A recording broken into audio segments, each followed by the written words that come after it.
첫 번째 경기 제주 SKFC 대 수원FC 분석 시작해보겠습니다. 제주는 김학범 감독 체제 아래서 점차 조직력을 끌어올리고 있으며 특히 이창민과 남태희의 미드필드 조합이 이번 경기의 핵심 포인트다. 이창민은 중원 조율과 전진 패스에 능하며 남태희는 순간적인 방향 전환과 창의적인 플레이로 이선에서 활로를 열어줄 수 있는 자원이다. 서진수의 활동량과 수비 가담 역시 중원 안정감을 더해주고 있으며 홈에서 강한 제주 특유의 체력 기반 압박도 충분히 위협적이다. 김학범 감독은 홈 이점을 살려 강한 압박과 빠른 전환을 통해 수원FC를 밀어붙이는 전술을 들고 나올 가능성이 높다. 수원FC는 여전히 전방 화력은 위협적이지만 조직력과 체력적인 문제에서 반복적으로 약점을 드러내고 있다. 루안 디아즈와 지동원의 투톱은 제공권과 연계 능력을 갖췄지만 중원에서의 지원과 세컨볼 확보가 부족한 편이다.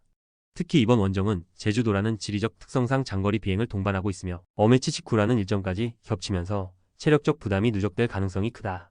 김은중 감독은 개인 기량에 기대는 전술 색채가 강하며 전반적으로 선수 간 유기적인 전개가 부족한 모습을 보인다. 제주는 이창민과 남태희의 미드필드 조합을 앞세워 경기의 주도권을 가져올 가능성이 높으며 홈에서의 압박 전개가 상대를 압도할 수 있다. 수원FC는 제주 원정이라는 피로도 높은 일정과 어메치치쿠라는 악조건 속에서 강한 압박을 받게 될 전망이며 후반으로 갈수록 라인 붕괴 가능성이 크다. 결국 제주가 홈 이점과 조직력, 체력 변수까지 모두 활용해 승리를 가져갈 공산이 크다. 두 번째 경기 서울 이랜드 대 부천FC 분석 시작해보겠습니다. 서울 이랜드는 이번 시즌 외국인 선수들의 기량이 확실히 살아나며 리그 5위권 진입에 성공한 상태다. 페드리뉴와 에울레르의 빠른 측면 전개와 위협적인 드리블은 500 시스템을 상대로 효과적인 돌파 옵션이 될 수 있으며 오스마르가 중원에서 이를 뒷받침하고 있다. 포메이션 상성상 상대보다 측면에서 수적 우위를 가져갈 수 있으며 윙백 뒷공간을 노리는 전술이 핵심이 될 전망이다.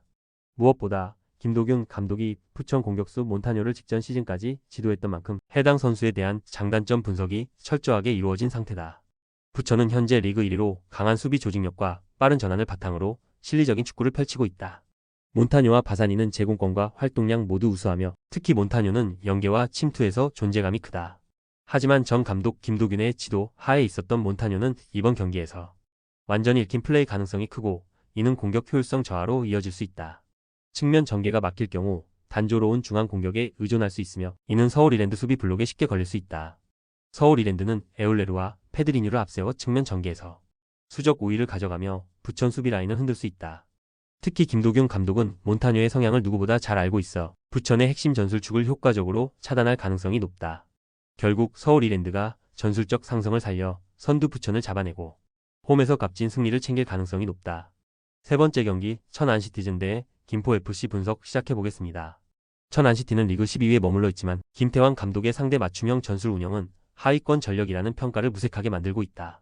펠리페와 김윤도가 전방에서 강한 피지컬과 제공권 싸움을 이끌고 있고 퉁가라는 중원과 전방 사이를 유기적으로 연결해주는 자원이다. 김태환 감독은 매 경기 상대 성향에 따라 유연한 전략을 들고 나오며 특히 수비적으로 밀리는 상황에서도 중원 압박과 라인 간격 조절이 뛰어나다. 김포의 단조로운 전술 흐름을 차단하고 간결한 역습 전개로 결과를 만들어낼 가능성이 높다. 김포는 고정원 감독 특유의 투박한 전술 운영과 강한 수비, 간결한 공격 전개를 중심으로 리그 중위권을 지키고 있다. 브루노와 플라나는 제공권과 침투에 능하지만 중원 전개나 창의적인 공격 옵션은 제한적이다.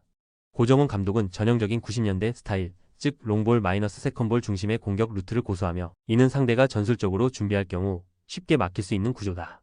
이번 경기에서는 김태환 감독의 전술적 응수에 고전할 가능성이 크며 후반 체력 저하 시 라인 유지가 무너질 위험도 존재한다. 김포는 브루노와 플라나를 중심으로 직선적인 공격을 시도하지만 창의성 부족과 예측 가능한 전술 구성은 한계가 명확하다. 반면 천안은 김태환 감독 특유의 전술적 응수와 맞춤형 라인 운영으로 상대 흐름을 끊어내는 데 능하며 전방 피지컬 활용도 뛰어나다. 결국 천안이 전술적 준비와 흐름 주도권을 통해 김포를 꺾고 분위기 반전을 이끌어낼 가능성이 높다. 네 번째 경기 김천 상무 대 강원FC 분석 시작해보겠습니다. 김천 상무는 리그 3위로 상위권을 유지하고 있으며 군인 특유의 투지 넘치는 플레이와 조직적인 수비 전환으로 전술적 완성도를 높이고 있다. 특히 김천 종합운동장은 부대장 직관이 예고되는 특수성이 있어 해당 경기에서 승리를 거두면 포상 휴가라는 실질적인 보상이 뒤따르기 때문에 선수들의 동기부여가 평소보다 더욱 높다. 이동경 병장은 이번 시즌 날카로운 왼발 킥과 세트피스 상황에서 강한 위력을 발휘하고 있으며 유강현의 제공권과 모재현의 측면 침투까지 더해지며 공격 옵션도 다양하다. 정정용 감독은 전방 압박과 빠른 수비 전환을 바탕으로 강원의 공격 템포를 끊어내려 할 가능성이 높다. 강원은 최근 안정적인 수비와 빠른 측면 전개를 통해 꾸준히 승점을 쌓으며 중상위권을 유지하고 있다. 이상원과 가브리엘은 개인 돌파 능력이 뛰어나며 이지호가 후방에서 빌드업을 전담하는 구조다. 하지만 김천처럼 강한 체력과 조직력을 바탕으로 밀어붙이는 팀을 상대로는 다소 수세적인 흐름에 말릴 가능성이 크다. 특히 원정에서는 공격 템포가 둔화되고 중원 압박이 거세질 경우 세컨볼 확보에 어려움을 겪는 경향이 있다. 김천은 군 특유의 정신력과 조직력, 그리고 포상 휴가라는 확실한 인센티브가 작용하는 홈 경기에서 강한 모습을 보인다. 이동경 병장의 왼발과 유광현의 연계 플레이는 강원의 수비진을 흔들 수 있으며 전체적인 경기 운영 속도와 압박 강도에서도 김천이 우위다. 결국 김천이 홈에서 강한 동기부여와 전술 집중력을 앞세워 승리를 거둘 가능성이 높다. 5번째 경기 FC 안양 대 전북현대 분석 시작해보겠습니다. 이번 시즌 K리그 1로 승격한 안양은 탄탄한 조직력과 투지를 기반으로 중위권에 안착했다. 모따와 마테우스의 투톱은 활동량과 압박에서 강점을 보이고 있으며 중원에서 야구가 안정적인 탈압박과 수비 전환에 기여하고 있다.